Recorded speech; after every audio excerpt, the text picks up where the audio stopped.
Hello guys, welcome back to my YouTube channel. So guys, in this video I'm going to show you how to fix Instagram app not working in iPhone. So guys, if you're using any iPhone or other iPad and when you have opened your Instagram and your app is not opening or not working or keeps crashing, I'll help you how to fix all these problems. So let's get started without wasting any time. So guys, there are many possible solutions to fix this error. So guys, first one is you have to check your internet connection. Maybe you have connected with weak internet.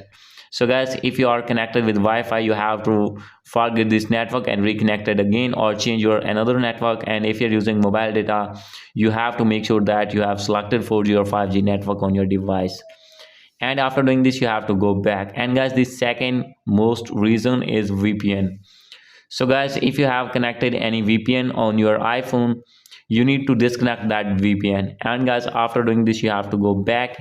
And guys, you need to reset your network settings. Maybe there is network problem on your iPhone. So guys, when you have reset your network settings from here, then guys, your problem will be fixed. And guys, another possible solution is you have to go back and guys, you have to open your app store on your iPhone. And here you need to search Instagram.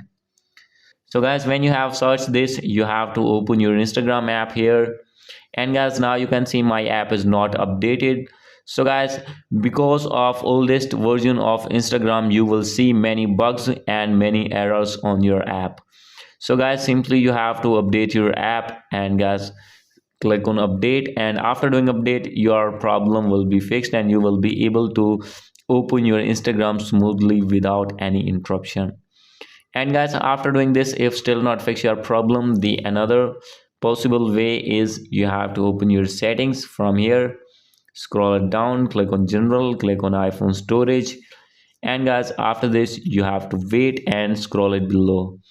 From here you have to open your Instagram, and guys, you need to offload your app from here, and after doing offload you need to reinstall again. And guys, after this your problem will be fixed. So guys, this is the video. Hope you like this video. If you like this video, please do subscribe my channel. Thank you.